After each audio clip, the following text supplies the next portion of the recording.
ಕರ್ನಾಟಕ ಎಕ್ಸ್‌ಪ್ರೆಸ್‌ನಲ್ಲಿ ಈ ದಿನದ ಸುದ್ದಿಗಳನ್ನು ಒಂದೊಂದಾಗಿ ನೋಡ್ತಾ ಹೋಗೋಣ. ಇನ್ನು ಜನಾರ್ದನ್ ರೆಡ್ಡಿ ಬಗ್ಗೆ ಹೋರಾಟಗಾರ ಎಸ್ಆರ್ ಹಿರೇಮಠ್ 3 ಜಿಲ್ಲೆಗಳ ಜನರಿಗೆ ಎಚ್ಚರಿಕೆಯನ್ನ ಕೊಟ್ಟಿದ್ದಾರೆ. ಅಕ್ರಮ ಗಣಿಗಾರಿಕೆಯ ದಿನಗಳು ಬಹಳ ಹತ್ತಿರ ಇವೆ. ವಿಜಯನಗರ, ಬಳ್ಳಾರಿ, ತುಮಕೂರು, ಚಿತ್ರದುರ್ಗ ಜಿಲ್ಲೆಯ ಜನರು ಎಚ್ಚೆತ್ತುಕೊಳ್ಳಬೇಕಾಗಿದೆ. ಇನ್ನು ಅಕ್ರಮ ಗಣಿಗಾರಿಕೆಯ ಕಿಂಗ್ ಪಿನ್ ಮತ್ತೆ ಬಿಜೆಪಿಯನ್ನ ಸೇರಿಕೊಂಡಿದ್ದಾರೆ. ಜನಾರ್ದನ್ ರೆಡ್ಡಿ ಮತ್ತು ಟೀಮ್ ಮತ್ತೆ ಅಕ್ರಮ ಗಣಿಗಾರಿಕೆಗೆ ಮುಂದಾಗೋ ಕಾಲ ಹತ್ತಿರವಿದೆ ಅಂತ ಹೇಳಿದ್ದಾರೆ. ಸಾಲ ಸೂಲ ಮಾಡಿ ಕಲ್ಲಂಗಡಿ ಸಾಲವನ್ನ ಮಾಡಿದ ರೈತರು ಹಂದಿಗಳ ಕಾಟಕ್ಕೆ ಬೇಸತ್ತು ಹೋಗಿದ್ದಾರೆ. 1.5 ಎಕರೆಯಲ್ಲಿ 1.5 ಲಕ್ಷ ರೂಪಾಯಿ ಖರ್ಚು ಮಾಡಿ ಕಲ್ಲಂಗಡಿಯನ್ನ ಬೆಳೆದಿದ್ರು. ಇದೀಗ ಕಾಡು ಹಂದಿಗಳ ಹಿಂಡು ದಾಳಿಯನ್ನ ಮಾಡಿ ಬೆಳೆ ನಾಶವನ್ನ ಮಾಡಿದ್ದಾವೆ.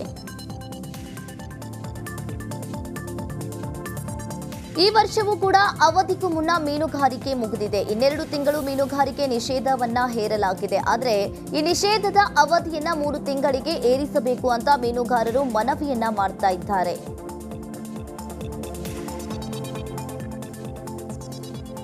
ಬಹು ಅಂಗಾಂಗ ವೈಫಲ್ಯದಿಂದ ಬಳಲ್ತಾ ಇದ್ದ ಮಗುವನ್ನ ಪೋಷಕರು ಚಿಕಿತ್ಸೆಗೆಂದು ಕರೆತಂದಿದ್ರು. ಆದರೆ ವೈದ್ಯರು ಮಗು ಬದುಕುವುದು ಕಷ್ಟ ಅಂತ ಹೇಳಿದ್ದ ಕಾರಣ ಮಗುವನ್ನ ವಾಪಸ್ ಮನೆಗೆ ಕರೆದೊಯ್ಯಲು ತೀರ್ಮಾನಿಸಿದ್ರು.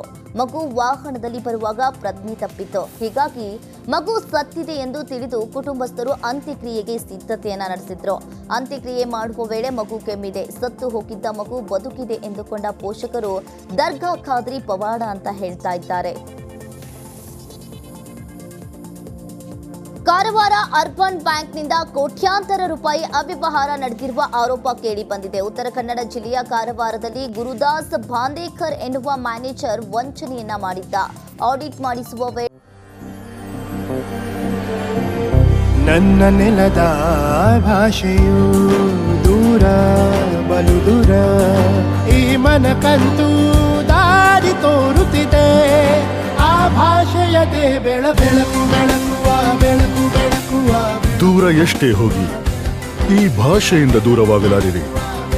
ವಿಮಲ್, ನಮ್ಮ ಭಾಷೆ ಕೇಸರಿ. ಸುಮಾರು 54 ಕೋಟಿ ಅವ್ಯವಹಾರ ಮಾಡಿರುವುದು ಬೆಳಕಿಗೆ ಬಂದಿದೆ. ಮ್ಯಾನೇಜರ್ ಗುರುದಾಸ್ ವರ್ಷದ ಹಿಂದೆ ಅಪಘಾತದಲ್ಲಿ ಮೃತಪಟ್ಟಿದ್ದ. ಜನರು ಗಾಬರಿಯಾಗಿ ಬ್ಯಾಂಕಿಗೆ ದೌಡಾಯಿಸ್ತಾ ಇದ್ದಾರೆ. ಹೀಗಾಗಿ ಆಡಳಿತ ಮಂಡಳಿ ಗ್ರಾಹಕರ ಹಣಕ್ಕೆ ಯಾವುದೇ ತೊಂದರೆ ಇಲ್ಲ ಅಂತ ತಿಳಿಸಿದೆ. ತುಳುನಾಡಿನಲ್ಲಿ ಪತ್ತನಾಜೆ ಆಚರಣೆಯನ್ನ ನಡೆಸಿ ಯಕ್ಷಗಾನ, ದೈವ ನೇಮ, ಆಟ ಕೂಟಗಳಿಗೆ ಸಾಂಪ್ರದಾಯಿಕವಾಗಿ ತೆರೆ ಬಿದ್ದಿದೆ. ಇದೀಗ ಕಲಾವಿದರು ತಮ್ಮ ಮನೋರಂಜನೆ, ಉತ್ಸವ, ಆಚರಣಾದಿಗಳಿಗೆ ಕೊಂಚ ವಿರಾಮವನ್ನ ನೀಡಿ ಈಗ ಕೃಷಿ ಚಟುವಟಿಕೆಯತ್ತ ಮುಖ ಮಾಡ್ತಾ ಇದ್ದಾರೆ. ಕೊಡಗಿನಲ್ಲಿ ಜಿಲ್ಲಾಧಿಕಾರಿ ಕಚೇರಿ ತಡೆಗೋಡೆ ಕಾಮಗಾರಿ ವಿವಾದ ಇನ್ನೂ ಕೂಡ ಮುಗಿದಿಲ್ಲ. ಮೇಲ್ಭಾಗದಲ್ಲಿ ಜಿಲ್ಲಾಡಳಿತ ಭವನವಿದ್ದು ಕೆಳಭಾಗದಲ್ಲಿ ರಾಷ್ಟ್ರೀಯ ಹೆದ್ದಾರಿ ಇದೆ.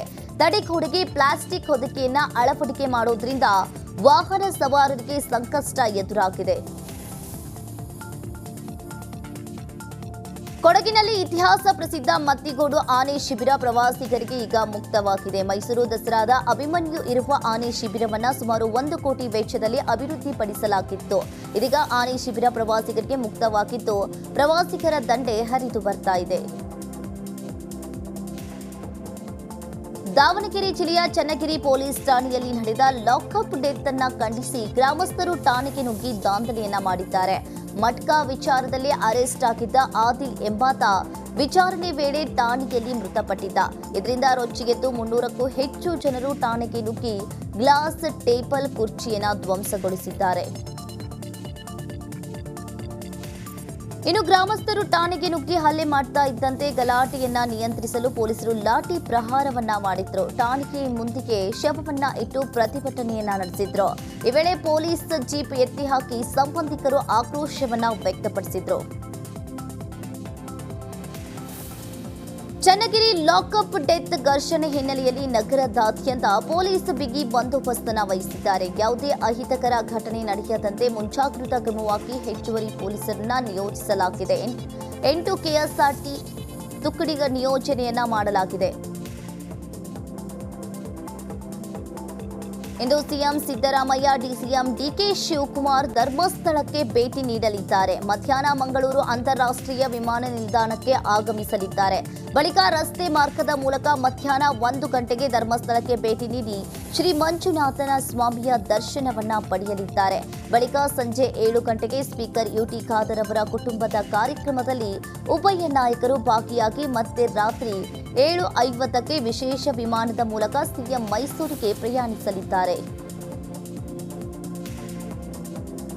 ಯಾದಗಿರಿ ನಗರದ ಗಾಂಧಿ ವೃತ್ತದಲ್ಲಿ ಕಟ್ಟಿಸಿರುವ ನೂತನ ಪೊಲೀಸ್ ಠಾಣೆ ಕಾಮಗಾರಿ ಪೂರ್ಣಗೊಂಡು ವರ್ಷ ಕಳೆದರೂ ಕೂಡ ಉದ್ಘಾಟನೆಯಾಗಿಲ್ಲ.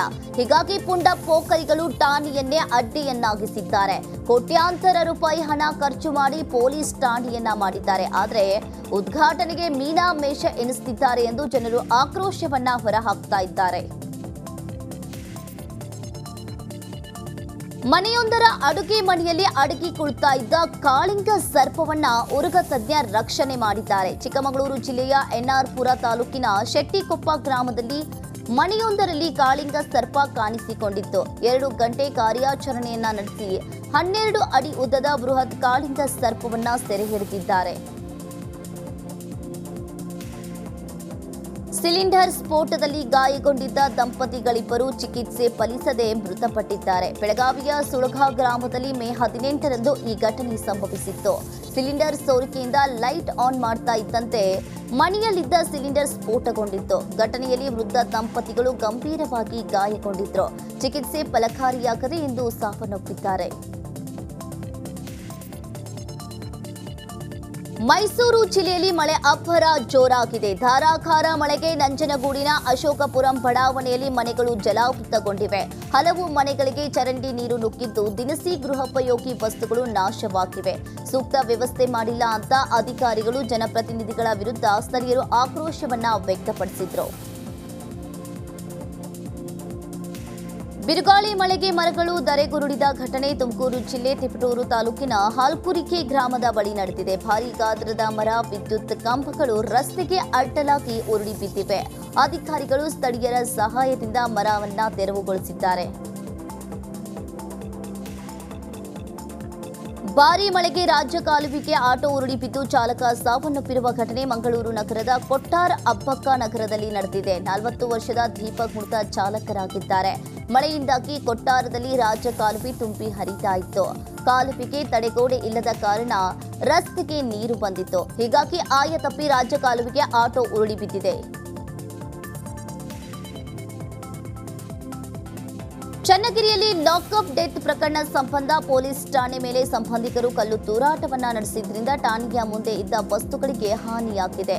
3 ಪೊಲೀಸ್ ಜೀಪ್ಗಳಿಗೆ ಹಾನಿಯಾಗಿದ್ದು ಬಂದೋಬಸ್ತ್ಗೆ ಬಂದಿದ್ದ ಮಾಯಕೊಂಡ ಪಿಎಸ್ಐ ಜೀಪ್ ಸಹ ಧ್ವಂಸ ಮಾಡಿದ್ದಾರೆ. ಠಾಣೆಯ ಮುಂಭಾಗದ ಧ್ವಜ ಕಂಬವನ್ನ ಕಿತ್ತಾಕಿ ಆಕ್ರೋಶವನ್ನ ವ್ಯಕ್ತಪಡಿಸಿದ್ದಾರೆ. ಕಾವೇರಿ ನೀರಿಗೆ ಮೈಸೂರಿನ ಯುಜಿಡಿ ಹಾಗೂ ಕಾರ್ಖಾನೆ ಕಲುಷಿತ ನೀರು ಮಿಶ್ರಣದ ಬಗ್ಗೆ ವರದಿ ಬೆನ್ನಲ್ಲೇ ಸ್ಥಳಕ್ಕೆ ಜಿಲ್ಲಾಡಳಿತ ಈಗಾಗಲೇ ದೌಡಾಯಿಸಿದೆ. ಈ ಬಗ್ಗೆ ರಿಪಬ್ಲಿಕ್ ಕನ್ನಡ ವಿಸ್ತೃತವಾಗಿ ವರದಿಯನ್ನ ಮಾಡಿತ್ತು. ಸ್ಥಳಕ್ಕೆ ಜಿಲ್ಲಾಧಿಕಾರಿ ಡಾಕ್ಟರ್ ಕುಮಾರ್ ಭೇಟಿಯನ್ನ ನೀಡಿ ಪರಿಶೀಲನೆಯನ್ನ ನಡೆಸಿದ್ದಾರೆ. ಪ್ರತಿ 3 ದಿನಕ್ಕೊಮ್ಮೆ ಕುಡಿಯುವ ನೀರು ಪರೀಕ್ಷೆಗೆ ಒಳಪಡಿಸುವಂತೆ ಡಿಸಿ ತಾಕೀತನ್ನ ಮಾಡಿದ್ದಾರೆ. ಜೊತೆಗೆ ಕುಡಿಯುವ ನೀರು ಪಂಪ್ ಆಗುವ ಬಳಿ ಕಲುಷಿತ ನೀರು ಸೇರಿದಂತೆ ತಾತ್ಕಾಲಿಕ ಕ್ರಮಕ್ಕೆ ಚಿಂತನೆಯನ್ನ ನಡೆಸಲಾಗಿದೆ. ವೀಕೆಂಡ್ನಲ್ಲಿ ಕುಡಿದು ವಾಹನವನ್ನ ಚಲಾಯಿಸಿದವರಿಗೆ ಬಿಗ್ ಶಾಕ್ ಎದುರಾಗಿದೆ. ತಡರಾತ್ರಿ ನಗರದಲ್ಲಿ 41 ಕಡೆಗಳಲ್ಲಿ ಚೆಕ್ ಪೋಸ್ಟ್ ಅನ್ನು ಹಾಕಿ ತಪಾಸಣೆಯನ್ನ ನಡೆಸಲಾಗಿದೆ. ಇಡೀ ನಗರದಾದ್ಯಂತ ಸಂಚಾರಿ ಪೊಲೀಸರಿಂದ ಸ್ಪೆಷಲ್ ಡ್ರೈವ್ ಇರಲಿದೆ. ಬರೋಬ್ಬರಿ 150ಕ್ಕೂ ಹೆಚ್ಚು ಕೇಸ್ ದಾಖಲಾಗಿದೆ. Koramangala, MG road, HSR layout ಹಾಗೂ ಇಂದಿರಾನಗರದಲ್ಲಿ ಸ್ಪೆಷಲ್ ಡ್ರೈವ್ ಹಾಕಲಾಗಿತ್ತು. ಕುಡಿದು ವಾಹನವನ್ನ ಚಲಾಯಿಸಿದವರ ವಾಹನಗಳನ್ನು ಪೊಲೀಸರು ಈಗಾಗಲೇ ಸೀಸ್ ಮಾಡಿದ್ದಾರೆ. ಆನೇಕಲ್ನ ಜಿಆರ್ ಫಾರ್ಮ್ ಹೌಸ್ನಲ್ಲಿ ರೇವ್ ಪಾರ್ಟಿ ಪ್ರಕರಣ ಸಂಬಂಧ ಇಂದು ಫಾರ್ಮ್ ಹೌಸ್ ಮಾಲೀಕ ಗೋಪಾಲ ರೆಡ್ಡಿ ವಿಚಾರಣೆಗೆ ಹಾಜರಾಗುವ ಸಾಧ್ಯತೆ ಇದೆ. ರೇವ್ ಪಾರ್ಟಿಯಲ್ಲಿ ಭಾಗಿಯಾಗಿದ್ದ 86 ಜನರು ಬ್ಲಡ್ ಸ್ಯಾಂಪಲ್ನಲ್ಲಿ ಡ್ರಗ್ ಪಾಸಿಟಿವ್ ಬಂದಿತ್ತು. ಸದ್ಯ ಇಂದು ನಟಿ ಹೇಮಾ ಸೇರಿ ಹಲವರಿಗೆ ನೋಟಿಸ್ ನೀಡೋ ಸಾಧ್ಯತೆ ಕೂಡ ಇದೆ. ತುಮಕೂರು ಜಿಲ್ಲೆಯಲ್ಲಿ ತಡರಾತ್ರಿ ಮಳೆರಾಯ ಅಬ್ಬರಿಸಿದ್ದಾನೆ. ಜಿಲ್ಲೆಯ ಗುಬ್ಬಿ, ಕೊರಟಗೆರೆ, ಚಿಕ್ಕನಾಯಕನಹಳ್ಳಿ, ತಿಪಟೂರು ಸೇರಿದಂತೆ ಹಲವು ಕಡೆ ಭರ್ಜರಿಯಾಗಿ ಮಳೆಯಾಗಿದೆ. ಭಾರೀ ಮಳೆಯಿಂದ ಹಳ್ಳ ಕೊಳ್ಳಗಳು ತುಂಬಿ ಹರಿತಾ ಇವೆ. ಇನ್ನು ಜಿಲ್ಲಾದ್ಯಂತ ಉತ್ತಮ ಮಳೆಯಿಂದ ರೈತರ ಮುಖದಲ್ಲಿ ಮಂದಹಾಸ ಮೂಡಿದೆ. ನಮಸ್ಕಾರ, ಕರ್ನಾಟಕ ಪ್ರೈಮ್ ಟೈಮ್ಗೆ ಸ್ವಾಗತ. ನಾನು ಜಯಪ್ರಕಾಶ್ ಶೆಟ್ಟಿ. ಇಡೀ ಕರ್ನಾಡು ಇವತ್ತು ರೆಬೆಲ್ ಆಗಿ ನಿಂತಿದೆ. ಈ ಹಗರಣಗಳನ್ನು ಸದನದಲ್ಲಿ ಪ್ರಸ್ತಾಪ ಮಾಡಲು ಕೂಡ ಕಾಂಗ್ರೆಸ್ ಹಿಂದೇಟು ಹಾಕಿದ್ದೇಕೆ? ನಿಮ್ಗೆ ಸಂಬಳ ಅದಕ್ಕೆ, ನಿಮಗೆ ವಾಹನ ಅದಕ್ಕೆ, ನಿಮಗೆ ವೆಪನ್ ಅದಕ್ಕೆ, ನೀವು ಅದನ್ನು ಸೆರೆ ಹಿಡಿಬೇಕಾಗಿತ್ತು. ನೀವು ವಿದ್ಯುತ್ ಬರ ಇದೆ ಅಂತ ಹೇಳ್ತಾ ಇದ್ದೀರಿ, ಎಲ್ಲಿ ಬರ ಇದೆ ನೀವು ಹೇಳಬೇಕು. ಪಾಕಿಸ್ತಾನ್ ಆಕ್ಯುಪೈಡ್ ಕಾಶ್ಮೀರ್ ಅದು ಎಂದೆಂದಿಗೂ ನಮ್ಮದು. 40 ಮೆಷಿನ್ಗಳು ತಂದಿತ್ತು ನೋಟ್ ಎಣಿಸುವುದಕ್ಕೆ, ಅದೇ ಹಾಳಾಯಿತು. ಮಥುರಾದ ಗಲಾಟೆ ಇದೆಯಲ್ಲ, ಅದು ಸ್ಥಳೀಯವಾಗಿ ಕೂತು ಪರಿಹರಿಸಬಹುದಾದಂಥ ಕಾನೂನಿದೆ. ಗ್ಯಾರಂಟಿ ಯೋಜನೆಯಿಂದ ನಷ್ಟ ಆಗಿದೆ, ಲಾಭ ಆಗಿದೆ, ದಯವಿಟ್ಟು ಹೇಳಿ. Dawood Ibrahim most wanted criminal ಯಾವಾಗಾದ ಅಂದರೆ ಇಲ್ಲಿ ತನಕ ಭಾರತ ದೇಶದಲ್ಲಿ ಓರ್ವ ದಲಿತ ಪ್ರಧಾನಿಯಾದಂಥ ಇತಿಹಾಸವೇ ಇಲ್ಲ. ರಿಪಬ್ಲಿಕ್ ವರ್ಲ್ಡ್ ಆಪ್ ಇದು ಕೇವಲ ಅಪ್ಲಿಕೇಶನ್ ಅಲ್ಲ, ಸಮಗ್ರ ಸುದ್ದಿಗಳ ಸಂಪರ್ಕ ಮಾರ್ಗಕ್ಕೆ ಕ್ರಾಂತಿಕಾರಿ ಬದಲಾವಣೆ. ರಿಪಬ್ಲಿಕ್ ವರ್ಲ್ಡ್ ಆಪ್ ಕೇವಲ ಸುದ್ದಿ ಅಪ್ಲಿಕೇಶನ್ ಅನ್ನ ಪರಿಚಯ ಮಾಡ್ತಾ ಇಲ್ಲ, ಬದಲಾಗಿ ಡಿಜಿಟಲ್ ಸುದ್ದಿ ಬಳಕೆಯ ಹೊಸ ಯುಗಕ್ಕೆ ನಾಂದಿ ಹಾಡ್ತಾ ಇದೆ. ಇದೊಂದು ಬ್ರೇಕಿಂಗ್ ನ್ಯೂಸ್, ಪ್ರಭಾವಶಾಲಿ ಕಾರ್ಯಕ್ರಮಗಳಿಗೆ ಗಟ್ಟಿಯಾದ ವೇದಿಕೆ. ರಿಪಬ್ಲಿಕ್ ವರ್ಲ್ಡ್ ಅಪ್ಲಿಕೇಶನ್ ಈಗ ಲೈವ್ ಆಗಿದೆ.